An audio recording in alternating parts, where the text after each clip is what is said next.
agwiza imbaraga z'umutima, aguma mu butayu kugeza umunsi yerekewemo Abisirayeli.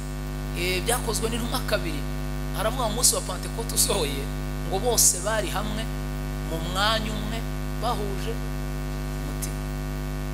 Ese murankurikiye neza? Murankurikiye?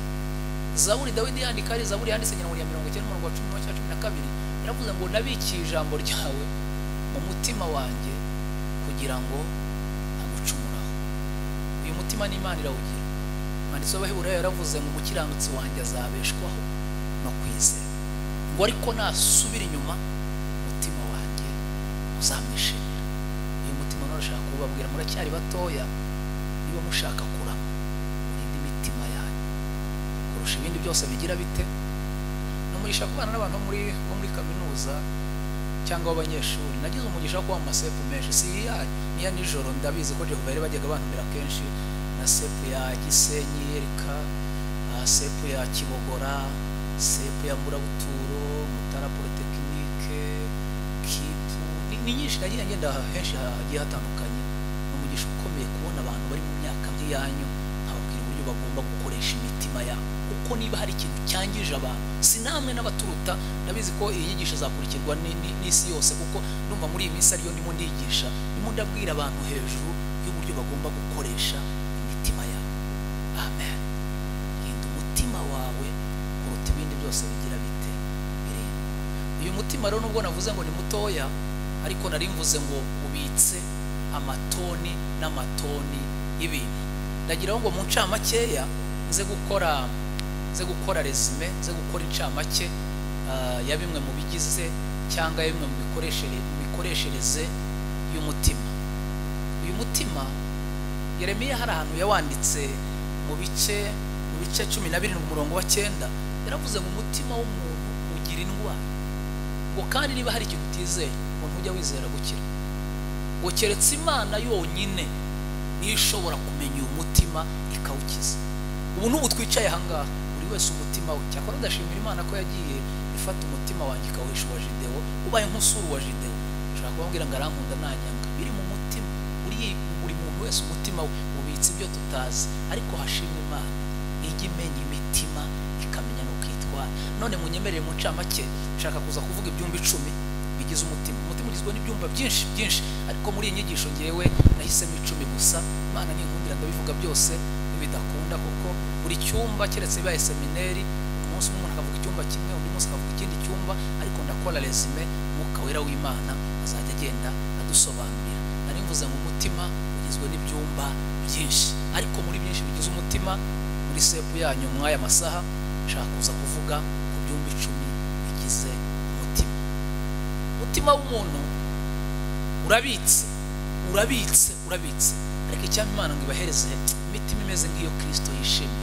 Hari igihe uhura n'umuntu mwavuga umuntu avuze ya muntu uvuze ngo wagira umutima mubi, ntiyawusuye ntiyawugezemo, ariko awisemo. Ntugahura n'undi akamuvuga bitandukanye n'uko wa undi yamuvuze, akavuga ngo ariko uriya muntu ngo wagira umutima mwiza. Biterwa n'iki? Ibisohoka. Umunyarwanda yaravuze ngo ariko ku mutima asesekara hehe? Ku munwa. Mu byumba bigize umutima rero harimo icyumba kimwe cya mbere cyitwa icyumba cy'amateka. Icyumba cy'amateka. Ubu mwese uko mwicaye ahangaha ntago muhuje amateka. Buri wese mu cyumba, wenda cyakora dushobora kugira ayo tugiye duhuriyeho, ko murabizi ko muri mize zo mu Rwanda tugira inzu ndangamurage, inzu z'amateka. Hari ubwo ujya kwa Richard Kandi ugasangamo inzoka, wajya muri mize y'Ibutare ugasangamo akanyamasyo. Izo nzu zigiye zibitse ibintu bitandukanye. N'imitima yacu rero dufitemo icyumba duhuriyeho cyitwa icy'amateka, ariko amateka arimo harahura hari n'atandukana. Buri wese uri mu iteraniro rero asura icyumba cy'amateka. Kora Jehova yire baravuze ngo subira ku musozi w'iwanyu musura amateka yawe. Ntabwo mwavukiye muri Dove, nta mateka habicaje. Ndashima Imana. Warinde wo kwicara ahangaha musura icyumba cy'amateka. Numvise ngo uyu n'umudiyakoni ngo muri service ngo y'intoro, sura amateka urebe yuvuka. Warinde wo kuza ku mudiyakoni intoro. Wawo ndagira ngo buri wese aze kunyemerera sura icyumba cye cy'amateka. Nagize umugisha ejo muri Jidewo yaransuye umusibo ejo hashize cyangwa ejo bundi, ko araganiriye gatoya bankwinjira mu cyumba cy'amateka, bankumwibwira gake uburyo naje i Kigali nawe aranyibwira ngo uburyo yagiye kwiga. Iyo umuntu yasuye icyumba cy'amateka ubuhamya buravuga. Impamvu abantu batagitanga ubuhamya, bafashe ingufuri bafunga icyumba cy'amateka. Buro twumve ngo wiga Yerika, tugire ngo wenda ngo umwana wa bande se wa Rubangura reka iso ninde bayabona ikazitunga. Buri wese usuye icyumba cy'amateka wasanga nta mbaraga zari kuko muri umusepi yo muri Yerika. Wowe Dawidi nibyo yavuze muri Zaburi, aravuga ngo nibutse iminsi ya kera nkuramburira amaboko. Kwari bande? Hari korali yitwa Sharomo, mukanya bari muri studio nshaka kubana nabo mukanya. Hari indirimbo baririmbye baravuga ngo Yesu we ngo turagukurikiye, ngo amateka twemerera kugukurikira, ngo ni naye adutera imbaraga muri uru rugendo kwatangiye. Hari amateka. Jewe ninde wo kwambara ikote na jire mu mibyizi ibyakundaga, amateka ntiyabyemeraga. None ujye ubona wicaye ukabona uri muri classe, ejo bundi ukambara ingofero ujye ubwira uti Mana we narinde. Icyumba cyitwa iki cy'amateka. Wowe kuri telefone barakwitaba ngo umuyobozi unyakubaho, wowe usura icyumba cy'iki cy'amateka. Ikigali kuyibamo kandi sibye ko wenda ntago nshaka kubamanikisha amaboko mumubwire muri mwebwe bavuga Kigali ni bande ko ibangahe ko nkurikije uburyo ndi kubabona ko namwe mwaje nkuko naje. Usura amateka, avuka Nyaruguru, avuka Bweyeye, avuka ku Nkombo, bavuga Yesu. Ayo mateka yose mugende muyahuza, musura iki cyumba ibatere kubwira Imana ngo Mana turagushimiye. Haleluya. Akantu kamikoro karamfashe numvaga nakiruka, ariko ntacyo ndababwira nk'abantu biga muri kaminuza. Yesu iki cyumba nkavuga ngo ndinde, yewe ndinde. Dawidi umwanditsi wo kuwawo mukubaraho twasomye yavuze ijambo rikomeye cyane nakunze. Yavuze ngo ukundisha Uwiteka umutima wawe wose, n'ubwenge bwawe bwose, n'imbaraga zawe zose, n'ubugingo bwawe bwose. Iki cyumba cy'amateka rero nta mwanya naza kubona maze kubaho ubuhamya. Mfite amateka mu cyumba cyawe. Hari igihe nyasura ningiye nyine gaturika ngaseka.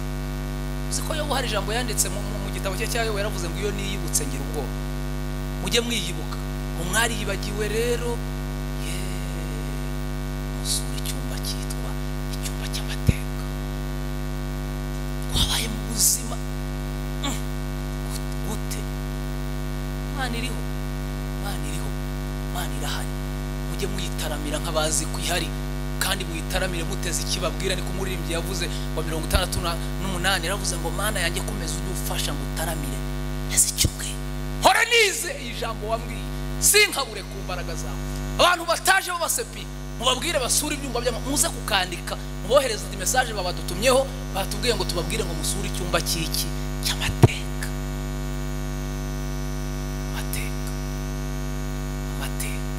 Amateka ni iki? Ngiye kuvuga ngo ni iki mu Kinyarwanda? Ubone ngo amateka ni mu Kinyarwanda, sindi ngo ni story says. Murumva amateka ari iki? Mu munshakira ikindi Kinyarwanda kitari cyo mbi. Amateka ni iki? Aye uvuze neza nicyo Kinyarwanda cyo. Amateka na hahise na hashizeho umuntu. Murahafite se? Cyangwa muraho muri 2020? Hari umwana nakunze sibye ko ntanamuzi yari indirimbo ngo nduwi Kigali, nduwi Kigali. Wabona nawe iririmbo uri Kigali se? Nta mateka hagutuje, nta uri kavukire Kigali. Turashimira Imana igihindura amateka. Yahindura Abrahamu imusanze kwa se Tera muri Uriya Bakaridayi, iramubwira ngo ushaka guhindura amateka va mu gihugu cyaso. Muri 12 itangiriro iramubwira ngo ujye mu gihugu nzakwereka, nzahindura amateka. Igira kubwo yubwira ngo nzaguha umugisha, nzogeza izina ryawe. Amazina yacu arazwi, sikuba abantu wajya ugakirika gusa wakandikamo ngo singira nka Boniface neza ugahita ubona, ariko uzaboneka amateka Imana yahindura. Cyo ni icyumba cya mbere. Icyumba cya kabiri ni icyumba cyitwa icyumba cy'ibikomere. Icyumba cy'ibikomere. Iki cyumba umuntu wese aragitunze, afite ibyamuko. Nubwo muri batoya namwe ibyo byose mushobora wenda mufite udukomere dutoya. Umvisho wayoboye yavuze ati kwego ibintu by'ubukene ntabyo, ariko mwabanje kubinyura bono wasanga ari wafungira n'igihumbi bizaba biza amateka azahinduka, amafaranga tuyatunge n'amadolari tuyatunge. Ariko hari igihe umuntu akomeretswa n'ubukene. Cyo cyumba cyumba turakigira, ukagira igikomere cy'akavukire cy'imiryango. Ejo bundi bambwiye umuntu wagize icyumba cy'ibikomere, ejo bundi Imana imugiriye neza imuha amafaranga zidaseye, amafi, mbega nawe urumva inyama zo kubika muri salo, ariko kubera ibikomere avuga ati nzanyiterekamo, umuntu nazanye ifungure mubwire urarya iziseye, uko ni ukwivura ibikomere. Bigenda bishira, ni icyumba cy'ibikomere. Hari ubuzima abantu baba barabayemo, kurya ari ikibazo, tugakomeretswa n'ibiryo. Niyo mpamvu ka kantu nyambona bakora muri reception bapanga ibiryo ku meza ku murongo, hari umuntu ubigeraho akarura ibyo atari bumare, avuga ati ndaruye inyama ziri kubera ibikomere gusa. Mujye mubareka barura, nimukajye muhagarara ku nyama. Hari umuntu ugeraho kubera ibikomere akavuga ati ndabyarura. Kandi wenda ntago ari ukubasetsa, hari nubwo tusigaye twanga gutanga ubuhamya, ariko biba bikwiye. Nigeze kujya kwigisha ahantu natumiwe n'umusenyeri umwe mu itorero rimwe mwaye ya Protestant, ukuntu tugira abamusenyeri mu matorero amwe, abatezami, abanglikani, abametodiste, hari amatorero agira abamusenyeri. Hari ugeze antumira bamwe mu matorero, ngezeho banyakira neza, banyakirira ku meza azungurira, utava aho uri ukanda ibiryo bikagenda bigusanga, umuceri warushyiraho. Nabo banse kwa ayo meza kubera ibikomere nifitiye, nge barakandaga hazi inyama ngashyiraho. Sintekereza isahani mfite uko ingana, ngiye kumva numva biri kujya bijya mu ikote. Hari ibikomere dufite isi yaduteye, ariko ndashimira Imana kwigitwomora ibikomere tukarya. Yewe we, nimuhumure, nimuhumure, nimuhumure. Haleluya! Nabwiye abantu ejo bundi babwira ngo nubwo hari ibidukomeretsa, hari n'ibitwomora. Nubwo hari abadukomeretsa, Imana yagirema n'abatwomora. Imana iguhuze n'umuntu wakomora ibikomere watewe n'abantu. Kandi Bibiri banga rikomeye, ntimugafashwe n'ubwinshi bw'abantu.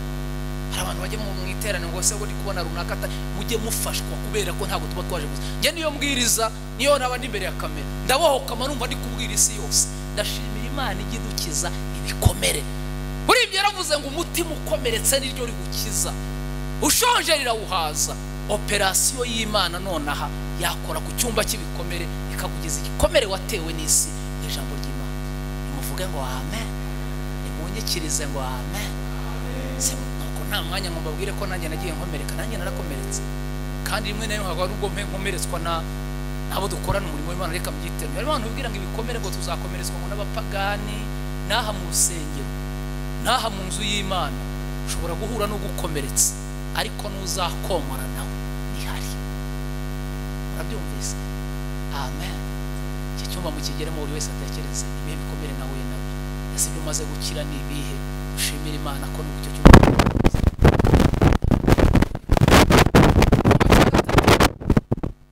icyumba cyitwa icyumba cy'amaganya. Icyumba cy'amaganya.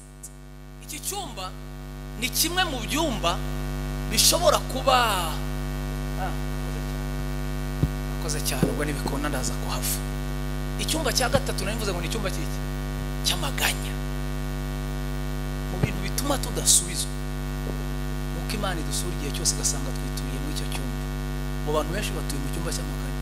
Watuye mu maganya wiga primaire, ugiye muri secondaire uri mu maganya, none muri kaminuza uri mu maganya, ejo uzajya muri uri mu maganya. Birakwiye kudusohoka mu cyumba cy'amaganya, tukabwira Imana ngo ibyo wakoze biraduha ibyiringiro by'uko nibisigaye uzabikora. Iki cyumba rero cyitwa icyumba cy'amaganya, bakobwa mu gisohokemo, abasore mu gisohokemo. Anyurura mbabaye, ankiza amakuba, yanyanya yanyakira, yakankinyeri iteka, n'uw'igikundiro, nihuta inshuti zose usubiremo. Babaye ankiza amaganya, ajya yanya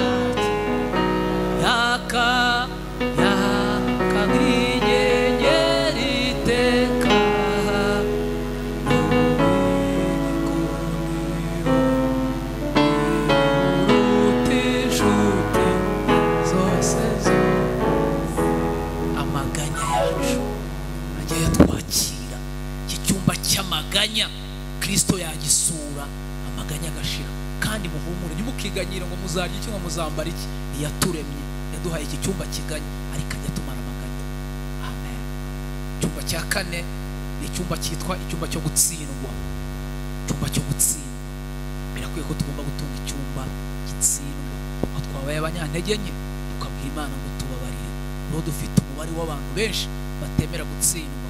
Wenda muri mwebwe abagabo barimo ni bakeya, ariko abahanga bavuga ko buri umugabo mu rugo kugira ngo azasabe imbabazi yemere ngo yatsinzwe biragoye. Ariko muracyari bato, yemwemera gutsindwa, Imana izabagirira neza, haba mu kazi, haba mu ngo, haba muri bagenzi banyu. Aho wumvise utsinzwe, fungura icyumba cyo gutsindwa, uvuge ngo iri jambo ryitwa mbabarira ni ijambo rigora abantu benshi, ku buryo umuhanga mu bijyanye n'ingo yavuze ko umugabo burya asaba imbabazi. Mu by'abashakanye kandi mukiri bato, umugabo burya asaba imbabazi.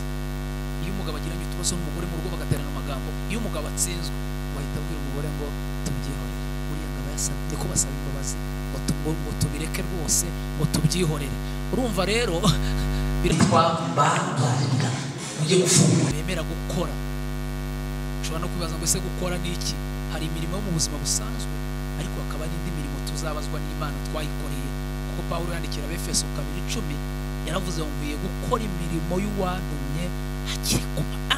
Yaravuze ngo kuko turi abo yaremye. Abefeso 2:10 ngo ituremeye imirimo myiza ngo yo muri Kristo Yesu, ngo Imana yiteguriye imirimo muzakora. Imana iremye mutari mwabaho, irahari kandi mujye mwambarira imirimo mukora. Nabwiye abantu nkunda abapolisi n'abasirikari. Ngeze nshaka kujya mu gisirikari kera, baza kunyura mu byo bitaga ngo ni ku defense. Njyayo abantu bambikiraga, tugeze nyine bari kudukoresha imyitozo, mbona birakaze, manukira mu gashyamba bita ntaha. Ndabihusha ariko narabishakaga. Hari ikintu gituma nkunda bariya abantu bakora akazi kabo neza. Gendera uburyo abasirikari bambara. Abapolisi, abapolisi badegaje ibipesi by'ishati cyangwa yambaye pocket. Umusirikare afunga, umupolisi agafunga, abakozi ba banki bambara neza. Namwe mujye mufungura icyumba cy'imirimo, mwambare nk'abakozi bakorera Imana, ku buryo imyambarire yawe umuntu nakureba ugati umuntu yambara nk'umukozi w'Imana. Abasigaye bambara nabi cyane, abantu bakiri abajene n'urubyiruko. Arambara ijipo ukibaza niba ari ijipo, niba ari igice cyayo. Muracyari batoya mukuri ibintu aho ngaho ngo mwarize mwagize mute, mwambare nk'abize nyuma. Amen. Cyumba cy'imirimo, Yohana yandika 9:4 niho nari mvuze. Yaravuze ngo nkwiye gukora imirimo y'uwantumye hakiri ku manywa butarira. Aravuga ngo dore bugiye kwira, ni igihe umuntu atakibasha. Kandi Salomo mu gitabo cy'Umubwiriza 12 yaravuze ngo ujye wibuka umuremyi wawe mu minsi y'ubusore bwawe, iminsi mibi iminsi mibi igiza. Barajya babwira ngo muririmbire Imana, ugasanga uri kubiririmba uko byumva. Niba bavuga kuririmba, abwiye abantu rero nababwira ngo tugomba gukabya mu byo dukora. Niba bisi bakabya mu byo bakora, kuki abantu bakora Imana mudakabye? Muririmba ukabye, mbega ukabya niho gushyiramo imbaraga, ugakora ibintu nyine. Ntamwigiza abasirimu kuririmba, gukoma amashyi nyine, gufashwa no kuzunguza umutwe. Mubikore mugifite imbaraga. Cyumba cy'imirimo mugifungura. Amen. Amen. Haleluya. Navuze mu cyaka kubera ko ubwa mbere duhuye, ubundi yitonze nyine kugira ngo nanjye ngaragare nk'umuntu uri imbere y'abantu muri kaminuza. Fungura icyumba cy'imirimo, ukore. Uribye yaravuze ngo Yesu databuja nzamukorera ndacogora. Aravuga ngo ngwije ibintu n'urukundo afite, ngo amaze imirimo yo mu isi ajya mpa, ninyirangiza azampamagara ngeze. Kandi yaravuze ngo ubwo azaza ahamagara amazina yabe bose mu gitabo cy'ubugingo. Aravuga ngo nziko nzumva izina ryanjye hitaba. Korari wacoze yana baravuze ngo mbese izina ryawe ryanditswe muri cya gitabo, ngo mwami ndifuza ko ubimpishuye. Amazina yanyu agomba kuba mu bitabo by'abakozi. Haro numvise avuga se ndamenya niba ari byo. Aravuze ngo mu ijuru hari ibitabo bibiri, igitabo cy'imirimo n'igitabo cy'ubugingo. Byari bikwiye kumenya ko mu gitabo cy'abakorera Imana urimo kandi ukorera Imana. Pawulo yandikiye Abikorinto, ndaza kureba igice neza. Aravuga ngo nyamara ubwo dukorana nayo, ngo ntitugahabwe ubuntu bw'Imana twe dukora muri office imwe n'imwe, nta nubwo turi abakozi ngo dukorana nayo, ntabwo mubyumvise. Twe dukorera muri office imwe n'Imana, twe dukorana nayo. Iyo ukorana na boss rero hari amakuru abandi batamenya kubera ko uba muri biri imwe na boss. Ujye mukorera Imana nk'abantu muri kumwe nayo, uririmbe nk'uri kumwe nayo, ubwirize nk'uri kumwe nayo, werekwe nk'uri kumwe nayo, uhanure nk'uri se. Mujya mwerekwa abantu muri se, mujya mwerekwa, muranuzuzwa se, muranahanura se, cyangwa muri sura cyumba cy'imirimo. Haleluya! Imirimo iyi ni inyigisho nini. Umuntu avuze ku mirimo kwahatinda. Muri kwiga ngo muzajye gukorera abana, bwije Deo ejo bundi yansuye abana bari ukwiye kugira ishurirwa, ntiwige nk'umuntu ukeneye akazi, ahubwo wige nk'umuntu uzatanga akazi. Bahise mwiga ngo mutegereje ngo tuzabaha akazi, bakoresheje na mukabo bakoresha. Birashoboka. Icyo kibazo dufite nayo bwiye abantu ngo turacyarwaye, Abanyafurika Abanyarwanda turacyarwaye. Ugasanga umuntu yiga ashaka kuba umukozi, kuki utakiga wawe umukoresha? Birashoboka. Imana n'umukino. Gusa abantu babubatse inganda, hari inyigisho yindi ndashaka kwigisha muri iyi minsi yitwa Umwuka Wera. Ndi kuyitegura neza. Umwuka Wera ajya atanga amakuru isi atanga. BBC na Televiziyo Rwanda, Umwuka Wera utanga amakuru. Ibyo binyamakuru nibi muri kubona ahangaha, baraza kubaha link muze guhereza abataje, muze gukora inyigisho bahereza abasepiye nabo mu bindi bihugu bahereze. Nabwiye abantu ndababwira ngo twebwe tuzaba abakoresha. Nese Bibiliya ivuga ngo tuzaba imitwe ntituzaba imirizo. Iyo uri umutwe uri umutware, ubuhe ubutanga imirimo. Rero mu Imana yigeze mbwira ubukire, mbwira n'amafaranga. Iyo dusenze Umwuka Wera bw'amafaranga, kandi yari uyavuza akayaguha, uyakoresha neza n'ukoresha nabi. Imana yambwiye amafaranga muri 2004 acuruzaga ibishake icyo gihe cyane. Abantu acuruza ibishake hano mu Kagasomana. Tugiye gusenga, dusenze Umwuka Wera, nshaka kuzigisha ku Mwuka. Abantu ntabwo bawufite nicyo kibazo. Turi gusenga umwana umuhanuzi arazavuga ngo umwana Imana yinejeje iravuze ngo uzaguha amafaranga.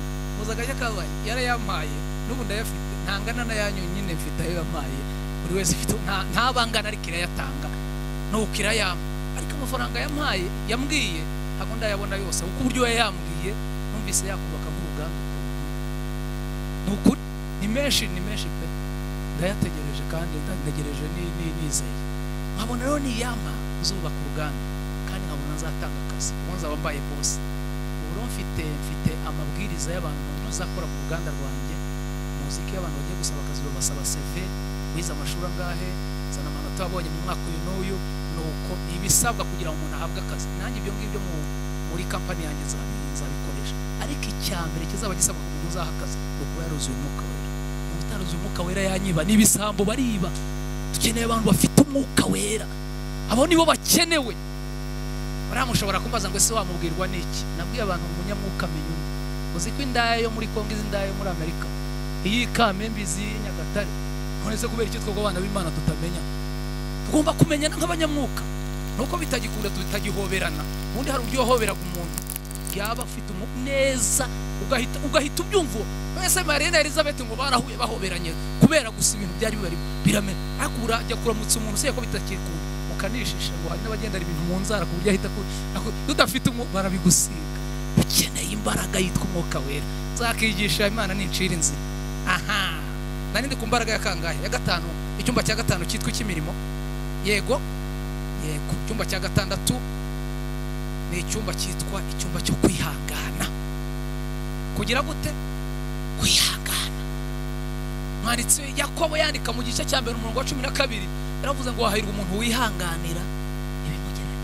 Ubwo uko namara kwemera, murasabwa kwihangana. Cyangwa ntayo bagerageza bihari. Mwihanga iki cyumba cyo kwihangana mu gitungo. Hari umuhunga gustressa. Uziki udafite kwihangana no kubona umugore bikugora. Urarambagiza bikanga. Warambagiza umukobwa yakubwira ati simbyeme, we nta mukobwa uhita byemera bwa mbere. Kubera udafite icyumba cyo kwihangana, ukabura uti nushaka ubireke na Teresa arahari, ukiri kuzenguruka wananiwe akantu kitwa nako konyine kakunaniye. Uretse niba byo kurambagiza no nakazi ugiye gushaka ukadepoza, ucika intege, usubirayo kongera ugasubirayo. Iki cyumba cyitwa kwihangana ni cy'abantu babura, haba mu itorero, haba muri korari, haba muri no mu ishuri. Utihangana ntabwo warangiza. uyu mwene data aho twiganye sinzi niba yuko intebe nicaraga hagati y'abasaza babiri, banyicarira hagati y'abasaza babiri ahantu twiga muri kaminuza. Kwiga nabyo bisaba kwihangana. Noneho bari abasaza nicaraga nabo hagati, hari igihe basinziriraga rimwe bombi, nawe naragowe. Noneho uzi ko mu ishuri rya kanguka kunera ukababaza uwo mwicaranye, aho utekereza basinziriye bombi uwo wabaza. Noneho igihe kimwe mbona umwe yasinziriye, turi kwiga isomo rikomeye ryitwa Igiheburayo, ndamukangura ngo muze gusinziriye kandi ubona ikizami kiri hafi kuri mwarimu ajya kane. Arigorora ahambwa ati wa mwana we timuriya kwigushaje, ati si ikintu, ati bakubura uko ese wabiretse ko ushaje ukajya urya amafaranga ya pansiyo cyangwa ukabana bawe bakajya bagutunga. Ati ati nta makuru ufite, tiburiho kugira ngo upfe wambaye isengeri wapfa wambaye karuvati, izo ni imbaraga z'ishuri. Kwiga bisaba kwiha.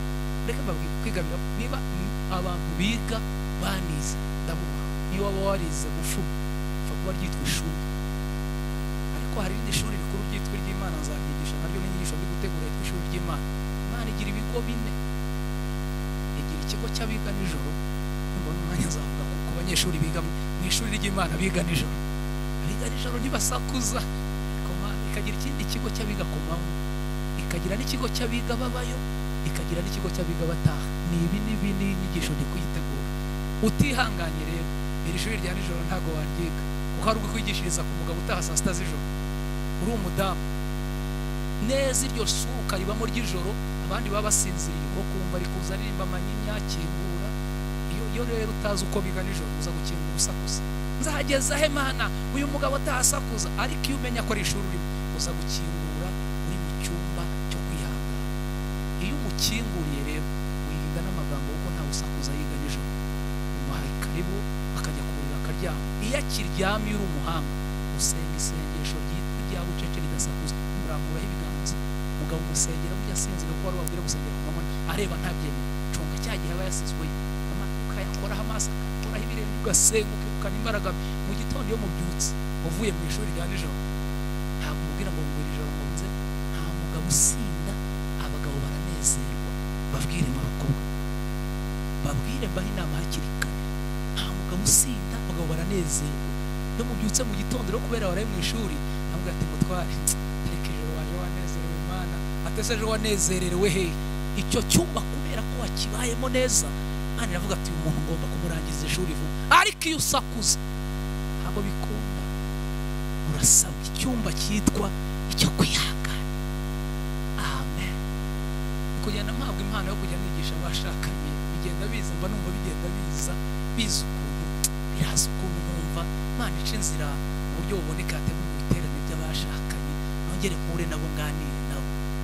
Iki cyumba cyo kwihangana utagifite kubaka urugo uzagira imyaka 70 ya twa turimbo mujya muririmba ngo tuzaza, nta turimbo njya no mpamvu nkavuga nti dukwiye gushaka ngo tuzarenza mu 70 tukiri ko utihangana. Waba ushatse na 7 maze divorce ziri hano kwiki. Cyumba cya 7 ni icyumba cyiza cyane, icyumba cyitwa icy'amasezerano. Amen. Icyumba cyitwa iki? Zaburi 105 umurongo wa 7 n'uwa 8 n'uwa 9. Dawidi yaravuze ngo yibuka isezerano rye iminsi yose, ngo ijambo yategetse iryibuka ibihe ibihumbi, ngo niryo sezerano yasezeranye na Abrahamu, indahiro yarahiye Isaka. Iki cyumba cyitwa icy'amasezerano, umuririmbyi wa 15 mu Gakiza yaravuze ngo amasezerano yose uko Imana iyatanga isi nubwo yava. Mwafunguye icyumba cy'amasezerano mwibagiwe ibintu Imana yavuze. Icyumba cyitwa ariko Imana isezeranya yarangiza igasohoza aho twe tunzira.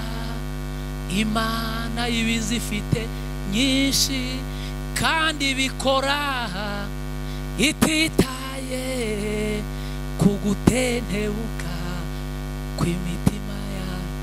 Korali Injili Bora ni inshuti zanjye, njya nkunda kwigisha mu biterane byabo. Nkunda indirimbo nabaye dirija imyaka nk'ingahe, nadirije urubyiruko, dirija n'abagore. Uriya nzi kuririmba, ari ingoma, ari ikintu, indirimbo zijya ziza ari nyinshi.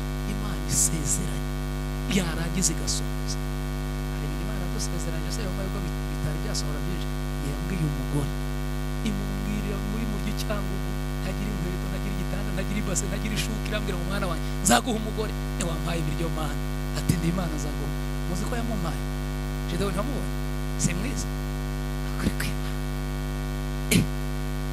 muzi muzasura muzaze mu mureke no kurera ibintu by'amasezerano ni Imana irakubwiye umugore ikakubwira umugabo hagarara ku munara bagukira uvuze ngo nzahagarara ku munara aho ndindira numva ibyo Imana ivuga Imana irasezeranya yarangiza igasohoza uzi ko Imana yambwiye ngo izampa abana curuza ibisheke ubona bivuyemo njya mu mashashi ngo mu mashashi njya mu nkoko ariko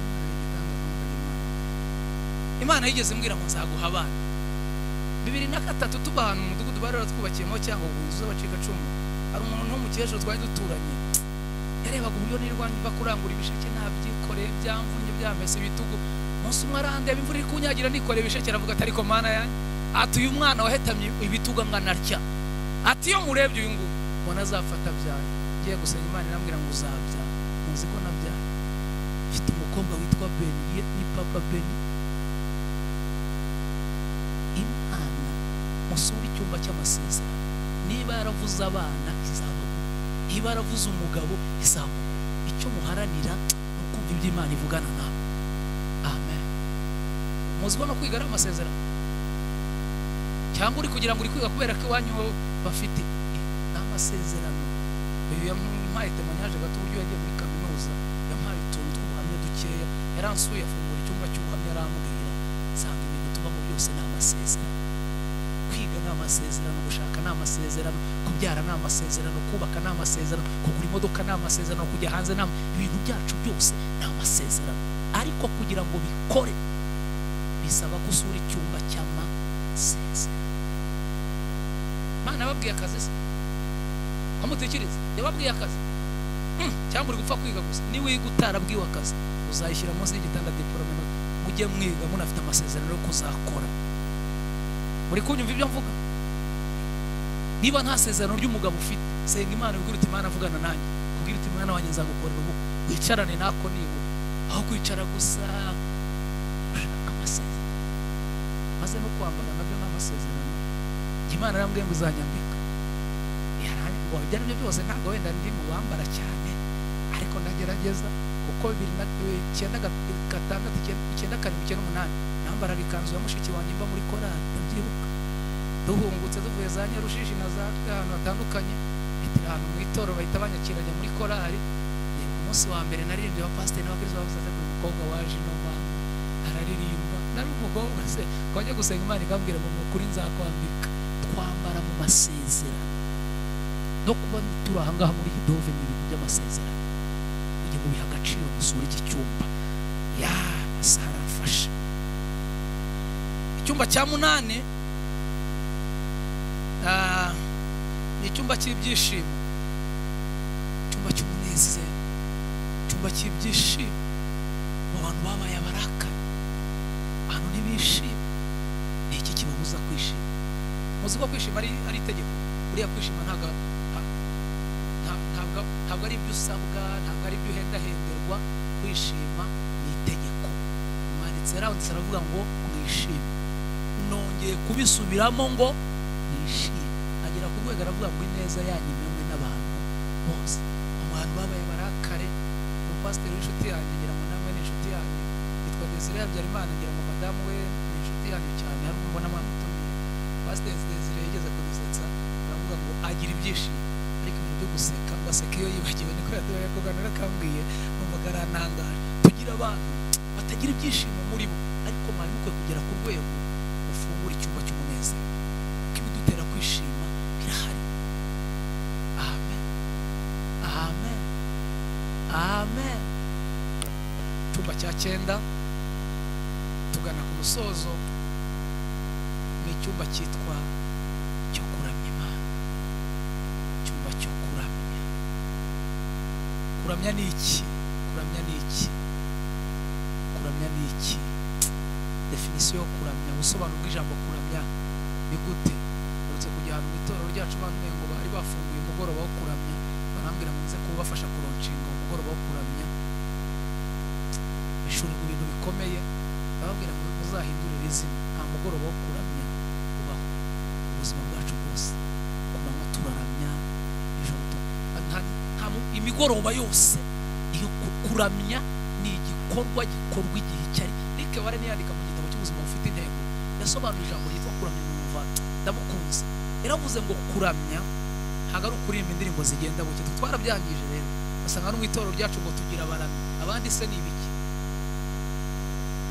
Nta nicyo cyabishe cyishe abakristo bamwe bicara bakagira agahurugu kandi ngo twumva baramya, bakuramiriza mpande ubundi bubi. Bavuga kubyina ngo twumve ngo baramye ngo bari bo.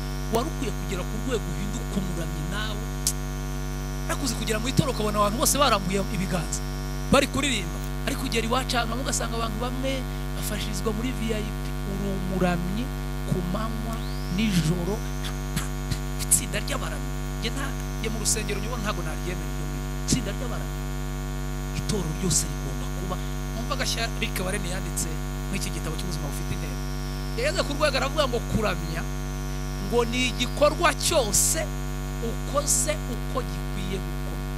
Iyo ukoze ibintu neza uko bikwiye gukora uba waramije Imana. Hari comment imwe nasomye, umwanditsi waravuze ngo niyo uryamye ku buriri ukaryama neza uba uramije Imana. Ufite abantu baryama nabi, agatambama akazamura amaguru agatera no kuryama uburyo uryamamo bwari bukwiye kuramya Imana. No mu nzira abantu bagenda, muzi ko hari abantu bagenda nabi mu nzira, usanga umuhanda wose yatambamye ukagiye musaba inzira.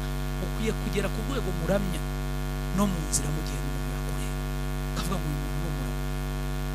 No ku meza kurya, hari abantu barya nabi ku buryo yakubuza kwiteguza. Wari ukwiye kugera ku rwego urya bitamira mu buryo kandi bakavuga ati uyu muntu arya neza. Abantu barya nabi ukaramya Imana.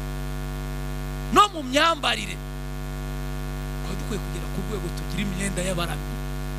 Ejo niriwe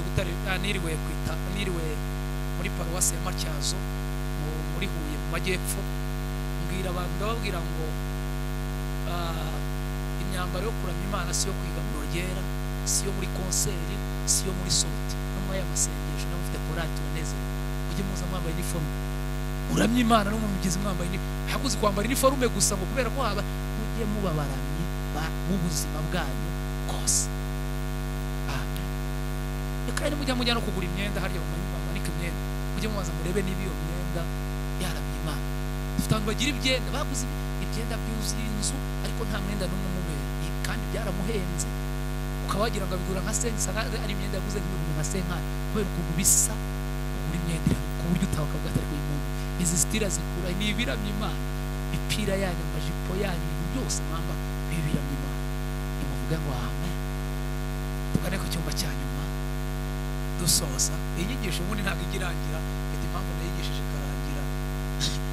Igenda ubangikirwe ko kubwira umuntu kuramya atari yaba umuramyi ni nko kwigisha abantu ngo hari umuteoloji umwe mperutse guhura nawe yigisha inyigisho, turangije ndamwegera namubwira nti ugomba gushaka uburyo wongera ukayitegura. Ntabwo mubwo iyo nyigisho yigishije kugira ngo wenda batazabivumbura ukuntu akagira ngo namuvuze. Yavuga ku mikorere y'Imana n'abantu bayo, ariko usanga dufite ikibazo cy'abantu bitwa bakorera Imana bakitwa n'ab'Imana ariko batazi Imana. Reka mbivuge, dushobora kuba turi hano turi gusenga, twabaza abantu bose turi gusenga iki, mwese mukavuga ngo turi gusenga Imana, ariko se murayizi? Icyo kibazo dufite. Iyo usenga iyo utazi gusenga nabi, urayizi Imana. Uwo mutaramiye ahangaha muramuzi, cyangwa mubona habaye ibitaramo ugapfa kugenda ngo tujye gusenga Imana mutayizi. Birakwiye ko mugomba gusobanukirwa imbaraga zayo, mugasobanukirwa imikorere yayo, mugasobanukirwa. Ariko ntabwo nabarenganya, nanjye ntabwo nakirenganya. Umugabo witwa Mose, abateoloji bavuga ko mu bagabo b'abahanga bavuze ibintu bikomeye, bavuga ko Mose yararimo. Gute yararimo? Mose yavukiye mu gihugu kitari ikiwabo, avutse avuka ariho kondisiyo yo kuvuga ngo abana b'abahungu bose bicwe. Muzasome mu Kuva ngo barangije babonye ukuntu avutse asa, atari ku mwana apfe koko, ngo bamubohera akato bajya kumuta mu rufunzo. Igihe yaviriye mu rufunzo yaraza agera kwa Farawo, arakura. Mu mikurire ye akura ari umuntu ufite icyumba kidasanzwe kugeza ku rwego Farawo yamurebye ariko umuntu twamubyaza umusaruro, agera ku rwego aza gusobanukirwa ko igihugu arimo kitari icyabo, agera ku rwego atangira kurengera bene wabo, agera ku rwego yica umunyegiputa, agera ku rwego arahunga mu buhungiro ari kwa Sebuko witwa Yetiro, aragira intama ku musozi witwa Horebu. Icyo gihe cyose Imana yaramurebaga, nawe yarebaga ko hari ibintu biri kuba, ariko umunsi umwe Imana imwiyeretse. Muzasoma igitabo cyo kuva ku bice 2, 3 na 4 kuzamuka. Imana ngo yamusanze kuri Horebu, arambwira ngo Mose, numvise gutaka k'ubwoko bwanjye, none mbonye ari wowe ufite umutima umeze nk'uko shaka kuzabakura mu gihugu cya Egiputa. Ndarizi ko Mose ahita abivuga akabyemera, ariko yahise abwira Imana ati hoya, ubonye ari njye watuma se? Imana ati we natuma. Ati hoya naje ncitse Farawo, tuma masubiyeho bahita bamfata, ese bamusobanurira Imana irabizi. Agera ku rwego abateoloji naho bavuze Mose yatangarije abantu n'Imana, yabwiye Imana ati basi kubera uburyo njya nkumva basi nk'akamenyetso nibura ese wenda n'uwagenda azagenda afite akantu yitwaje. Imana iratangaje, ntabwo yagazongera ngo ndire mwashakira ibimenyetso kure. Ufite iki? Ati mfite inkoni. Ati tayari, tambika hasi, ubwo akubita inkoni hasi, ayisize hasi muzasoma ubugirira icyo yegura umutwe w'inzoka. Imana ati si ikimenyetso ngaho yifata. Mose ati oya Mana, wewe wafata inzoka uri kwireba, fata. Mose abona inzoka yakamejeje, ntabwo ateze ko uyu musozi uri mu ndiho, iyi nzoka nini iruka ikanyirukankaho, ihindura yingize, abona byakomeye. Imana ati ngaho yifata. Mose ngo bamurambura ikiganza akora ku murizo, afateho gutya, abona ihindutse inkoni. Imana avuga ngo nugera kwa Farawo ukayirambika hasi, niko bizagera.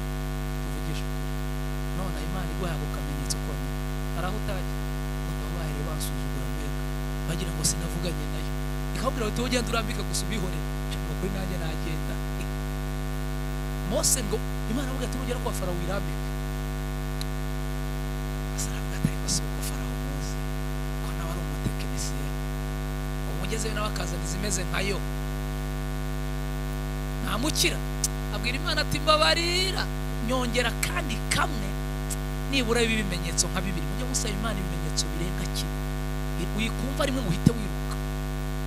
Imana ati ngaho shyira ikiganza mu gatuza, agira atya, ati ngaho gikuremo, akuramo ugasanga cyaboze cyabaye ibibembe.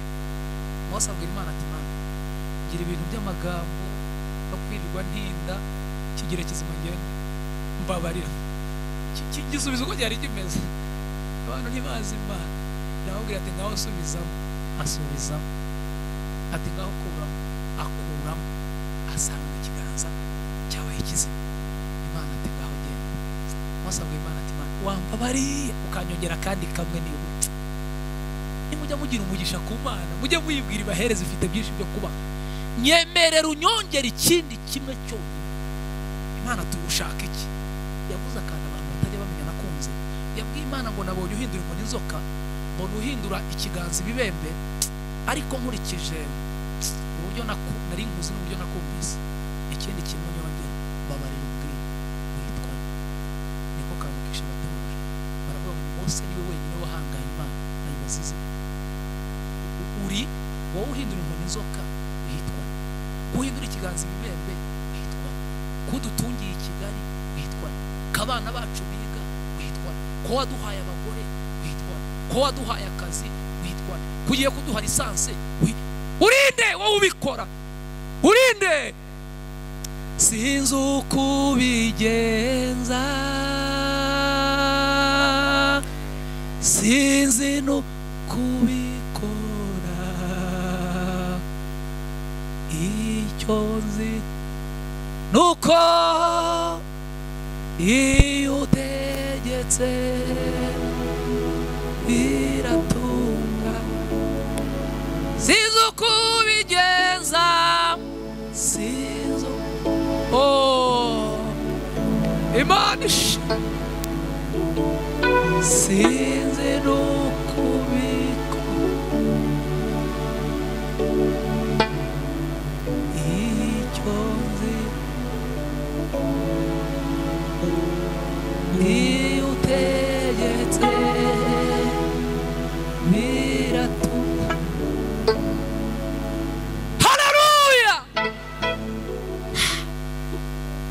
urinde twicaje muri Dove kwa aya masaha witwa ariko mwimirimuka gasobanukirwa ubugari bwayo Imana yitwa urinde witwa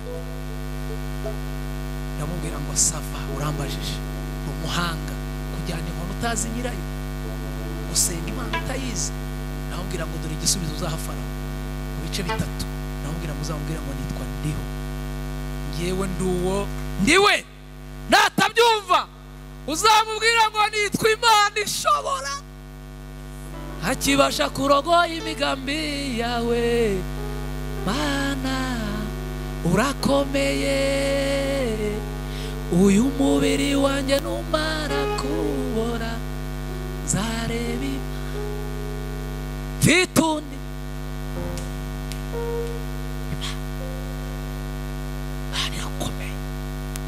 Imana irakomeye kwiye kugera ku rwego muyiramya muyizi twari turi ku cyuma cyitwa icyo kuramya Imana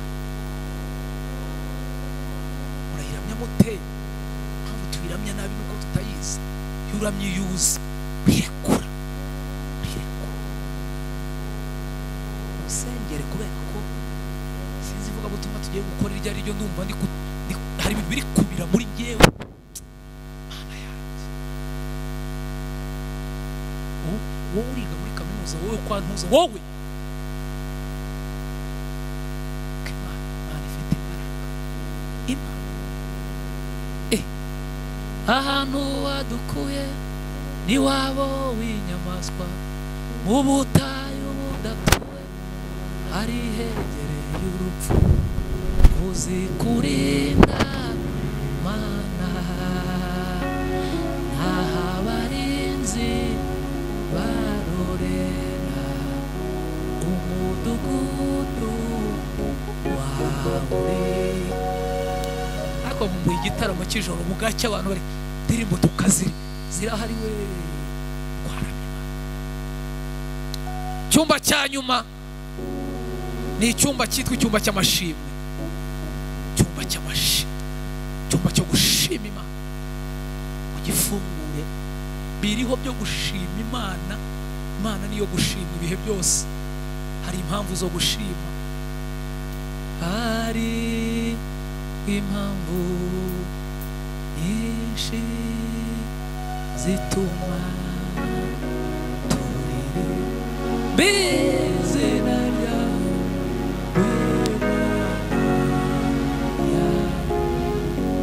hariho impamvu nyinshi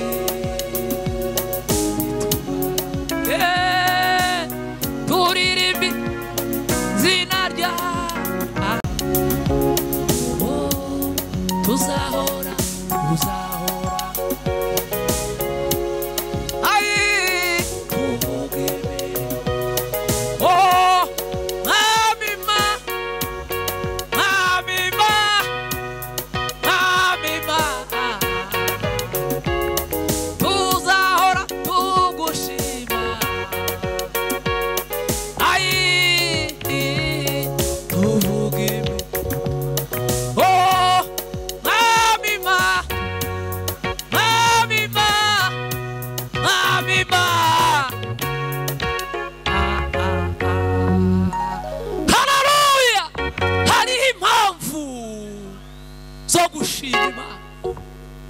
biriho byinshi biracyariho ibyatuma tuzi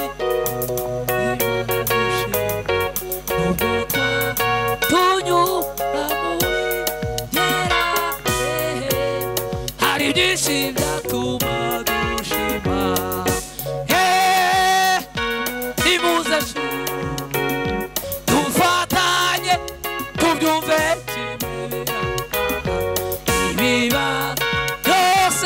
kwibaza mu mitima Imana ibifite biriho ibintu byatuma dushima Imana ishoboye haleluya biriho ibintu byatuma tuza imbere y'Imana fashina ngaya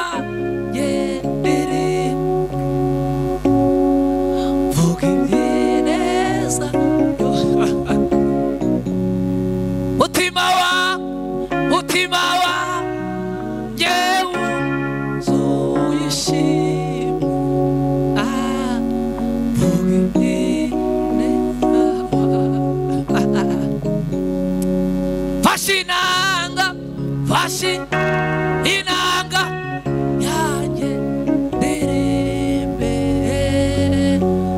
vuga iby'ineza oh mutima we mutima we mutima we mutima mutima wa yewe wuzuye ishimwe vuga ibyiza wako turambura ibiganza shimwe ni ryawe shimwe ni ryawe shimwe ni ryawe shimwe ni ryawe shimwe ni warabikoze shimwe shimwe ni ryawe shimwe shimwe ni ryawe waratwambitse shimwe ni ryawe shimwe ni ryawe shimwe haleluya tugiye gusenga Imana tugiye gusenga Imana cyumba cy'amashimwe indirimbo ni nyinshi muri njye gushima gushima gushima gushima amahanga yose namwe mamoko yose namwe ibitu nimumfasha dushime tumuvugirize ukibyo yako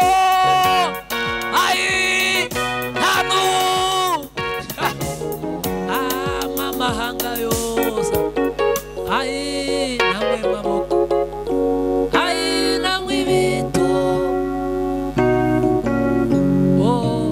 nimumfashe dushime tumuvugirize kuko ibyo yakoze hano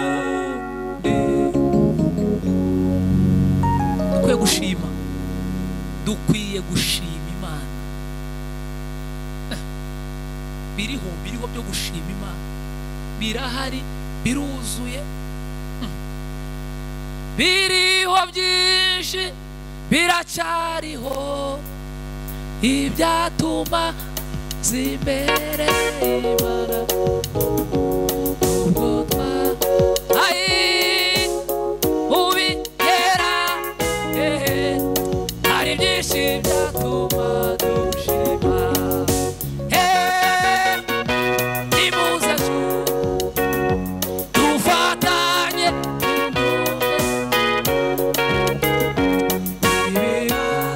byose kwibaza mu mitima Imana ibifite dusubiremo rimwe biriho byinshi biracyariho ibyatuma tuzimera ubwo twanyura mu bigeragezo hari byinshi byatuma dushima nimuze dufatanye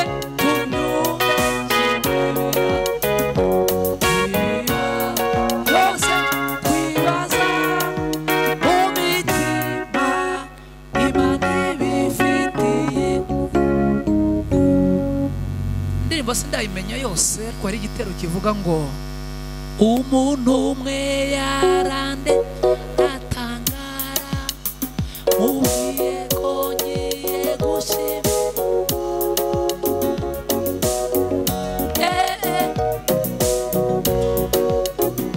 ibaza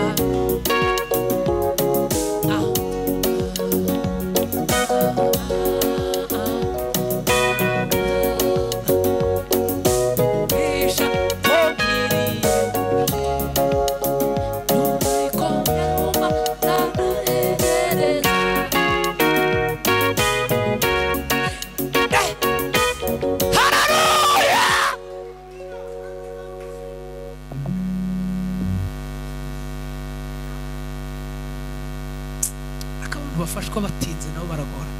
Umuntu ufashwe iteraniro rigiye kurangira, uwo muntu ajya mbabaza. Dukwiye gushima, dukwiye gushima, dukwiye gushima. Haleluya! Dukwiye gushima Imana.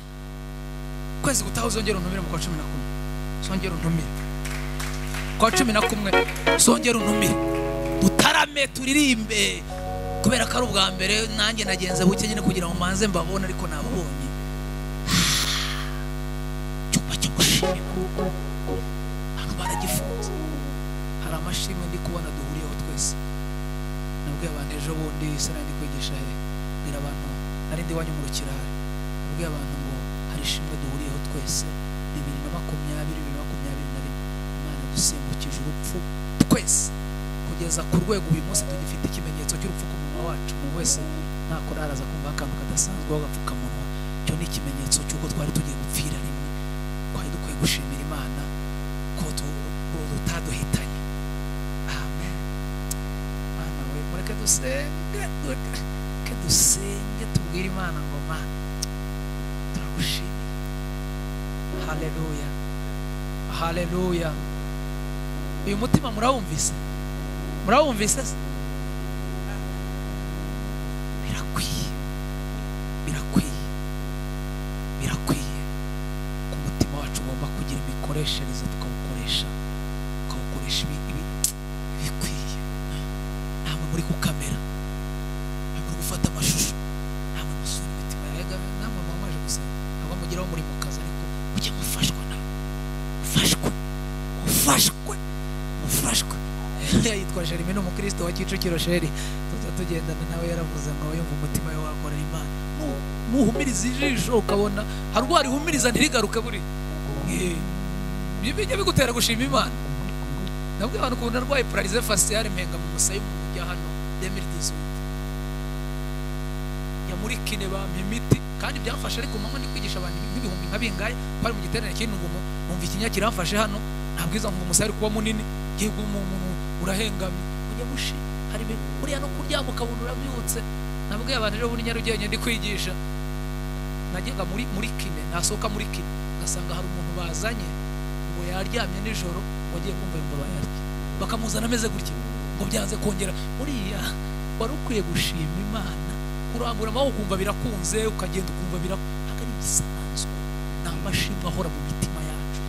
Gusa ni hari abo mwatangiranye kwiga batakiri kwiga, abuze minerivare, abandi bararwaye, abandi barapfuye. Ngiye numva isengesho umupasiteri witwa Misi yasenze igihe kimwe kuri graduation, sinibuka bari bamutumiye asenga isengesho.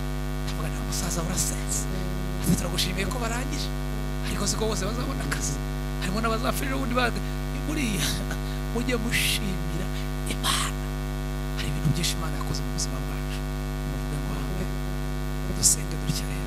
Uraza kwakira mwene data wera risi umudiyakoni amavuta y'inawe aze gukora ahangaha, uze udufashe gusenga Imana. Dusengere mu kihe cyumba? Nimuhitemo kimwe. Ejo bundi nagiye dusengere mu cy'amashimwe cyumba. Ejo bundi nagiye kwigisha mu Gatenga, ndahira avuga ngo dusengere mu kihe, baravuga ngo dusengere mu cy'amashimwe. Ubundi ni gake usanga abapantekote dusoreza mu cyumba cyo gushima. Ni ibyifuzo ahubwo saka twanditse twujuje igisabye ko aho mwandikiye nimwasubijwe, ariko tugashimira mu cy'amashimwe, tukabwira Imana ngo turagushimiye. Ugejeje ukora baye ngushimiye, wano ibutse ibyo wankore Mana, mbaye ngushimiye,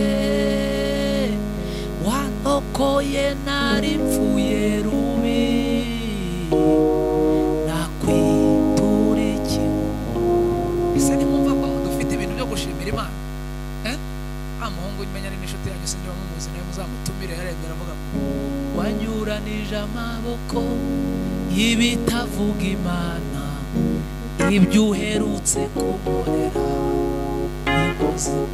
Wanyuranije amaboko y'ibitavuga ibyo uherutse kunkorera. Wanyuranije amaboko y'ibitavuga ibyo uherutse kunkorera. Wanyuranije amaboko y'ibitavuga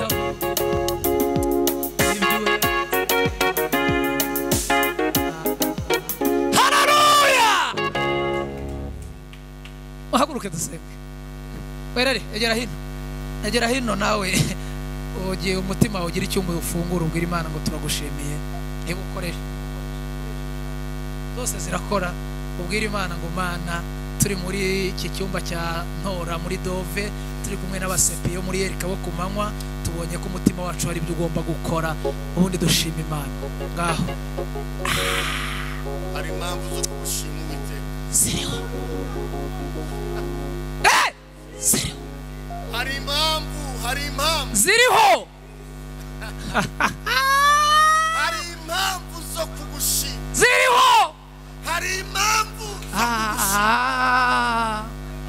Nezeze uyu munsi ziriho tukiriho tugihumeka tukigenda tukirya tukirya tucyambara tucyambara tukiga tukivuga yo sakuta newesa mana. tetera.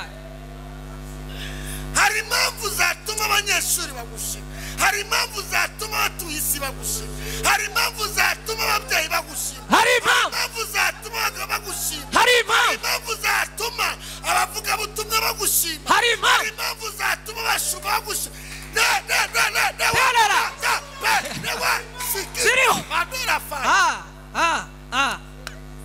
Ziriho. ziriho tukuzamura icyubahiro. Hari impamvu zo kugushimira.